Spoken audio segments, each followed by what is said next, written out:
Hello, everyone, and welcome to another episode of the Reinsurance Podcast. I am your co-host, Jared Lee. And I'm Ben Rose. Welcome back to the show. And I'm not alone again this week. You're not. We've got Fraser Edmond, CEO of Broker Insights, joining us. So welcome, Fraser. Thank you. Hi, guys. You excited to be here? I am. Reinsurance First podcast, time. I'm looking forward to it. Yeah.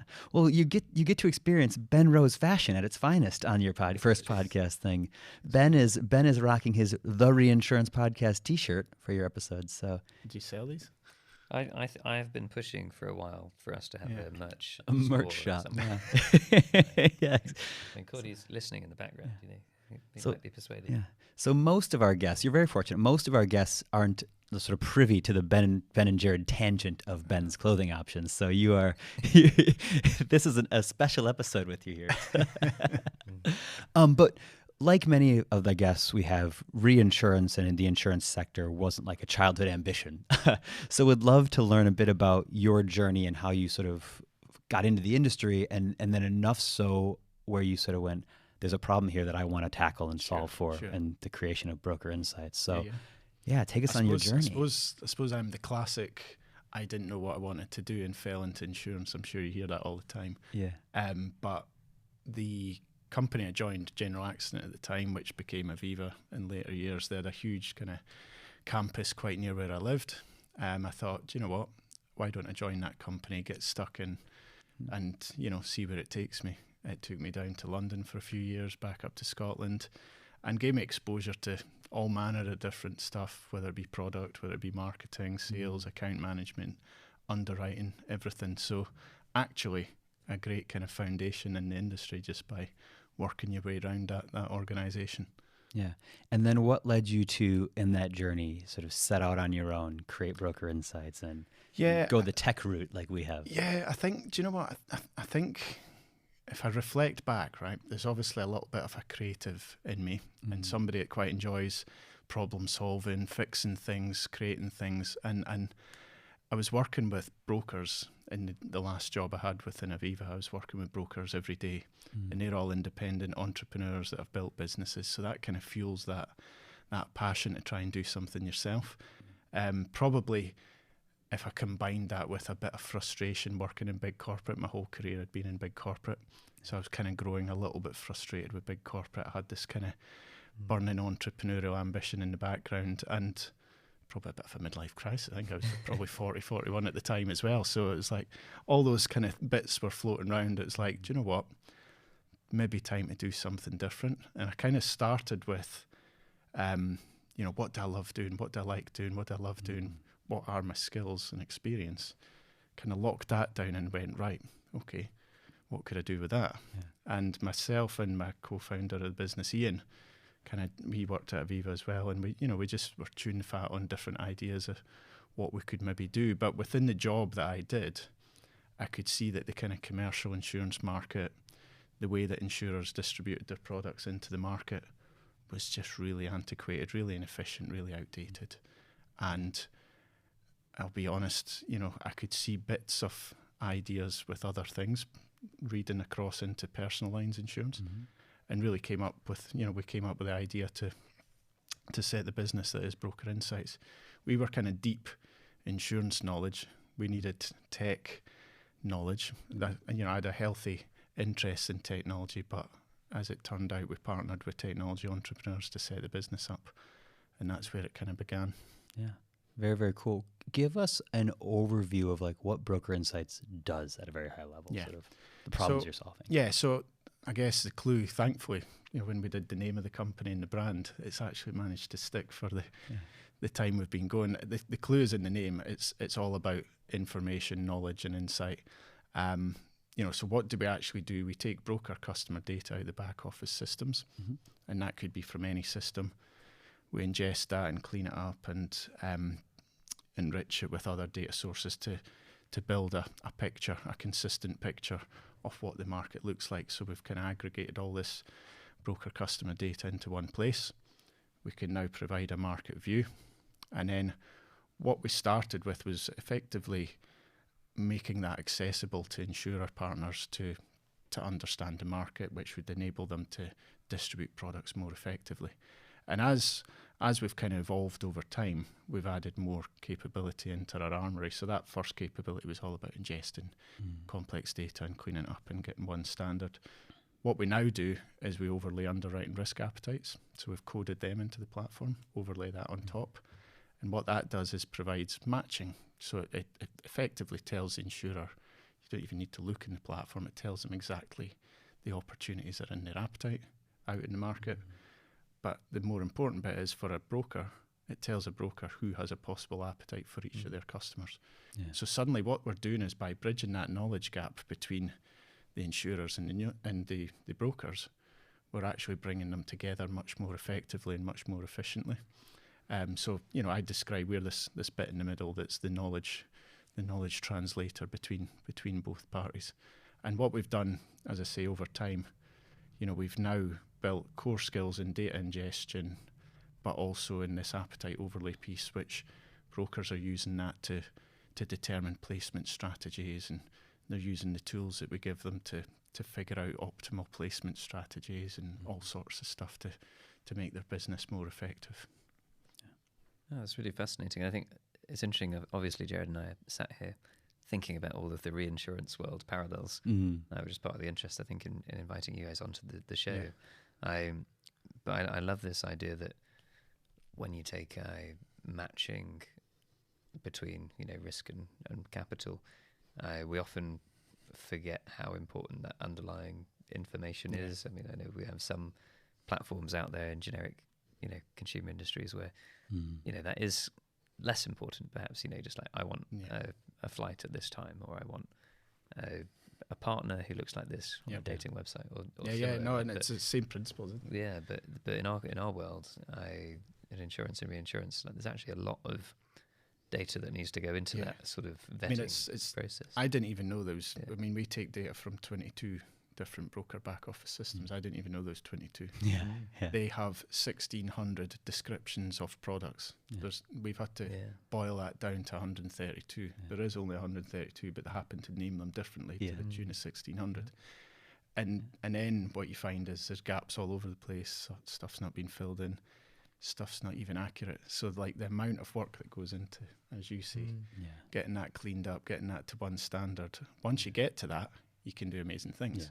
But there's a lot of work to get to there. Yeah, and this is the same challenge the reinsurance sector faces with, is there's so much valuable insight that's in many ways trapped. Because it's if we have these gaps in the data that's not being filled, we can't leverage it. If we have it where it's not standardized at all, we can't roll it up and get insights there. So how do we unlock that value?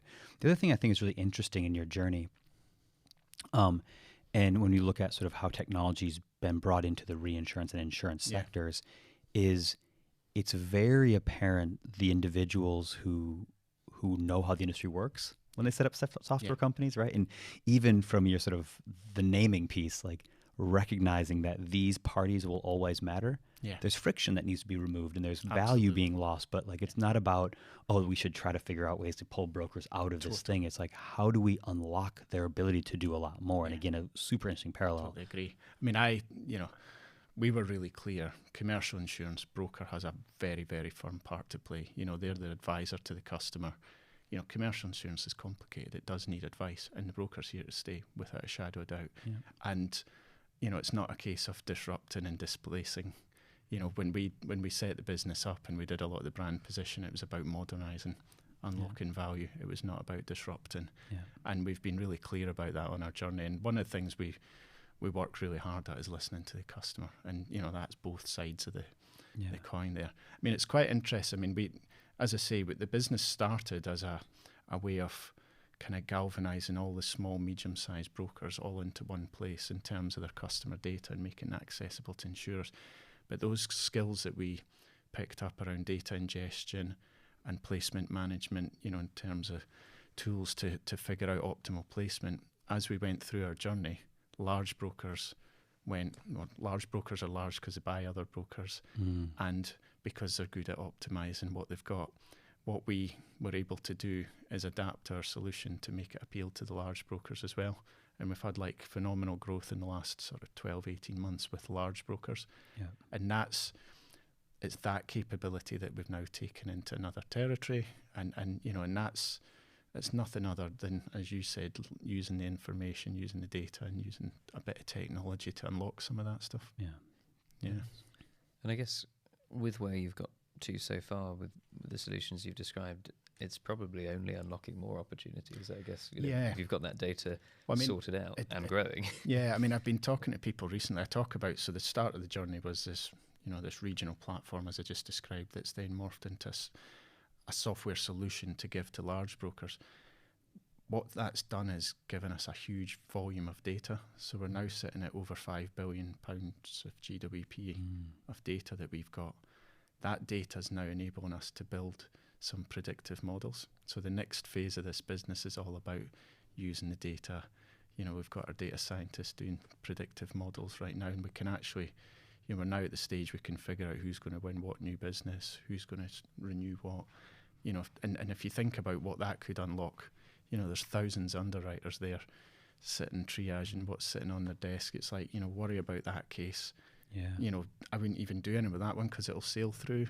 It's so suddenly the deployment of the underwriting resource. We've already done a lot of stuff that's helped the sales and distribution space. There's the knowledge and insight is the bit that's going to unlock a lot of value across the different verticals within insurers and brokers. Yeah. I mean, we've got fantastic benchmarking insights and stuff as well that are starting to come through, which again, everybody likes to compare themselves to peers, don't they? So, yeah. Yeah, absolutely. And I think when you look at the opportunity, there's finite resource that everybody has. So if you're able to point them towards the at-risk accounts or the accounts where the pricing is going to be more competitive than others, or give people a little bit of additional foresight into what's expecting so they can deploy their... and that's exactly it, right? It's this opportunity to say your attention needs to be pointed to somewhere. Help you triage where that should be pointed at. Is it which of the accounts that we need to attend to now? Which are the deals that the price is going to shift massively on at a renewal? How do we leverage those things to get out in front of it? As the reinsurance market hardened, a year ago, the hardest thing was in those conversations was kind of people being a bit caught off guard by the severity of those changes. And this year was, even though the market's still hard, at least we know in advance what that conversation is. Again, if we're able to have that predictive analytics that says, here's what we're going to what's going to happen, you're able to get in front of those conversations anyway, and you're able to do those things where maybe it's a comms thing, maybe it's a new market thing, maybe it's a new product piece, but that makes a huge difference. When we started, it was a good idea, and it kind of felt logical that you would get better results from, as you say, being forearmed to do a better job. As we sit now with a bit of transactional history and all the rest of it, we're sitting there with fantastic proof points, and it's no surprise because if you've got the information, if you're on the front foot, you just can do a better job, better results. Simple as that. Yeah. Very exciting. So where next? What's the next part of the journey looking like? So I mean, in terms of our business, we're looking at next funding round to really bring much more resource in on the data and analytics side. To as we've got a bigger and bigger data set, there's so much that we can do with that. I touched on it there with the predictive stuff around new business and renewal retention and stuff like that. So more investment into that. Some of our larger broker customers are actually taking us into Europe to absorb data from their European operations and beyond. We've got a couple of people in the US who've been getting the product fit for market out there. We're working with first customers out there. So next year's a big year. We just need to get some more cash in to drive the business. So world domination, basically. Well, trying. I'll be honest, I'm not sure I believed that when I started it, but 5 years in, you can. Yeah. It's quite amazing what fear of failure can do. Yeah, for sure. Well, and the insurance market is interesting because it's got so much nuance to it, where it's reinsurance because of its sort of level up aggregation kind of position it sits in.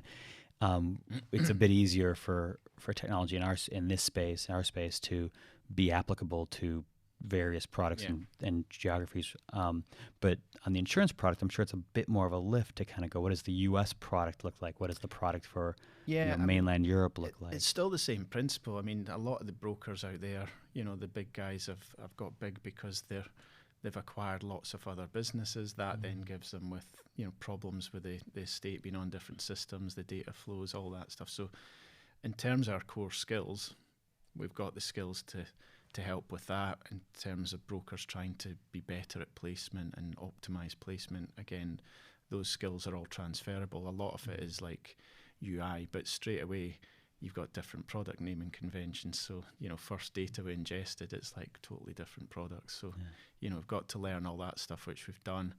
We've got a different way of presenting the information back to the customer, which we've been working with them to make sure that it does exactly what they're looking for it to do. So, it's the core skills are still the same. It's just a slightly different flavour for a different territory. Yeah. When you went on the journey, and you mentioned sort of the realization that there was 16,000 or whatever the number was, versions of the same 100 and some products, what were some of the things that shocked you as you went through it? Like you're going, oh, this is, again, sort of, we had the similar journey maybe, where it's like the initial proposition, and then as you bump into clients in the real world scenarios, you're like, this is shocking. I think the first thing's data quality. Like a lot of brokers just probably didn't appreciate the value of getting their data right. And what I mean by that is a data input. So I always tell the story. The first data set we took had more abattoirs than the entire UK has, because it's the first thing on the pick list for the product description. Oh, wow. And so not only were we contending with missing information, we were contending with incorrect information. So straight away, that's the first challenge the data science guys have got, is they're having to use external data sources to then cross-check and refer. And I don't know the technicalities of how they do it, but they've got models to do that. That was the first thing I was like, wow, this is not going to be straightforward. So, but that's fine. Now we replay data quality to these brokers, and they understand the value, and we're actually able to fix a lot of it through enrichment, but equally they can fix it by being better at inputting into their own systems. It's interesting because they probably would have got a vaguely related line of business category as well, so it would have been abattoirs, agriculture. It's fascinating. Yeah. Well, I think when you look at this journey, if you have no ability to get insights out of your data, it removes in many ways the ambition to put good data in, like, because it doesn't matter. But the more you start showing people, like, here's what we're doing with the data, there's now actually a very obvious reason to spend a bit more time making sure the data you're putting in makes sense, because it will help you make decisions down the road. So I think it's a long journey, but you can see the immediate trade-off and the value you're able to do if you give yourself the additional time to put data in. One of the again, I tell this quite a lot, but one of the things I found fascinating, first little insight we got from the data, having worked at an insurer, you get the quarter ends where there's obviously a big push on volume, because companies quite often renew their insurances at quarter end. What we could see in the data set is that not as much business moves at the quarter ends, which would be counterintuitive for an insurer who's trying to write lots of business at quarter ends. There's not as much business moves. And you flow that through logically, and what we discovered is the broker doesn't have the time to move business at quarter ends because they've got so much volume that they're dealing with. So insurers are all banging down the doors of brokers trying to write more business at quarter ends. Actually, the broker just wants to renew as much as they can because of that. So we could see there was like a 24% churns in one month dropping down to 18% in another month. So you can start to map when business is going to move versus when you thought it was going to move. And there's just so much knowledge and information in the data that could affect the way that people plan and target and actually execute on stuff. And that's just one tiny snippet, but completely the opposite of what we've done for years in the industry in terms of pushing. Yeah. Have you seen any of your clients then make maybe strategic shifts, having they're sort of doing business one way or approaching quarter ends one way, and then now that they're leveraging broker insights, they're able to go, actually, we're going to start adjusting the way we do a specific action? Is that something you're seeing happen? It's starting to happen more. Yeah. And, it's taken a long time, but I think the reason it's taken a long time, if you think about, so our volume, we were just really small at the beginning. We're now probably 25-30% of the market's now sitting in this platform. If you were an insurer, as an example, would you start to change your business model for this thing that's small versus actually a significant chunk of the market's now all in one place and you can do more from that? Yeah. I think that, it's a volume thing. I think, broker-wise, it's definitely kind of helping them, I guess, construct placement strategies and actually drive placement. We can see that in the numbers. So the brokers are definitely using the information more and more. The insurers, as we have got bigger and bigger, they have an opportunity to change their business model. But you wouldn't change your business model for a data set that's like 5 or 10% of the market. Yeah. If half the market's in a platform and you can see it all and do things differently, you probably would change your business model. So I think we're just getting to that tipping point. That's the sort of conversation that we're having with some of our partners, looking at what that might look like in the future. Yeah, very exciting. And have you found, I probably have to wrap up things fairly soon, so we're running tight on time, but have you found any surprising ways that people wanted to use your data that was never part of your plans, but maybe a client came to you and said, "Oh, can you make it do this?" or otherwise? Do you know, it's been, everybody's using it differently. I think that's because I thought we'd be able to kind of almost go, this is best practice and roll it out, but everybody uses it differently, which I guess everybody's businesses are different and what they do is different, so they're all taking something different from it and using it differently, which has actually made it quite hard in terms of the account management teams trying to roll this out and trying to get partners to adopt it and use it, because they are all using it differently. I don't think that there's nothing kind of shouts out off the top of my head in particular, but And with your broker clients, do they have numerous offices around the country that they're sort of rolling out? Is that the primary way that you grow with them? So we've got probably 500 broker offices that the information's all pooled into one place. Well, that must be a huge value for them, because that data has been sort of broadly dispersed across all those offices in many ways, and now they're at least getting a centralized view of that. With the large brokers, for sure. Our first large broker we signed had about 28 different offices on different systems all over the country, and we were able to give them one version of the truth, very quickly, but then build out from that so they could start to do more with it. So And you could very quickly identify which one of them was putting abattoir for every result. Yeah. I'm sure. It's one office is worse than others. And more than often, our answer's different from their answer, so we've had to kind of go through. But that's because it's never been pulled together properly. Yeah. Well, and that's what you get when you sort of really add shine the light on sort of bad data sets. Yeah, is you're like, why does that look like that? And like, well, and there's some reasons for that, right? Yeah. But it's the way to clean that and bring value back into that data when it was previously had less than desired value. Let's say nicely, less than desired value previously. Suboptimal. There you go. Is immensely valuable. So you mentioned a bit of growth ambition into the U.S., a bit of growth ambition across Europe. With some clients you have. Is there ambition to grow into Asia as well? Is it sort of? Yeah, I mean, is that a longer term vision? It's got applicability in any intermediate commercial market. So America kind of found us first, and it is the biggest market. So it's like at least 10x the UK. So that's where we've started in terms of international. We've been client led into Europe with some of the customers we've got, and we've got opportunity kind of presenting itself in Australia and New Zealand and stuff. So I think it's as with any kind of growing business, it's it's capital to do these things. So we've just got to kind of get the right balance. And pick your places strategically. No, we can definitely relate and empathize to that.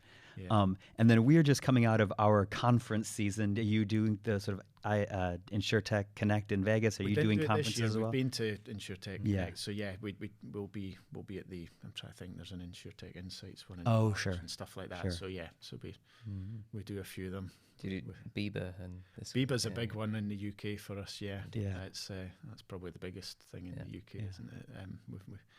We take a stand there and make our presence felt and stuff. Very cool. Exciting. Former BIBA hackathon winner. His initial claim to fame, apparently. That may have been involved in that maybe 3 or 4 years ago. Nice. So excellent. Yeah. Well, Fraser, this has been a delightful conversation. Super exciting year ahead of you and the team at Broker Insight. So we wish you a huge amount of success on that. And then, yeah, we'll probably see you at the various conferences as we bump into each other. But absolutely delight. Thanks for having me. I've enjoyed Thanks for it. coming on the show. Thanks for coming on. Perfect. Thanks, guys. Until next time, everyone. Thanks for listening.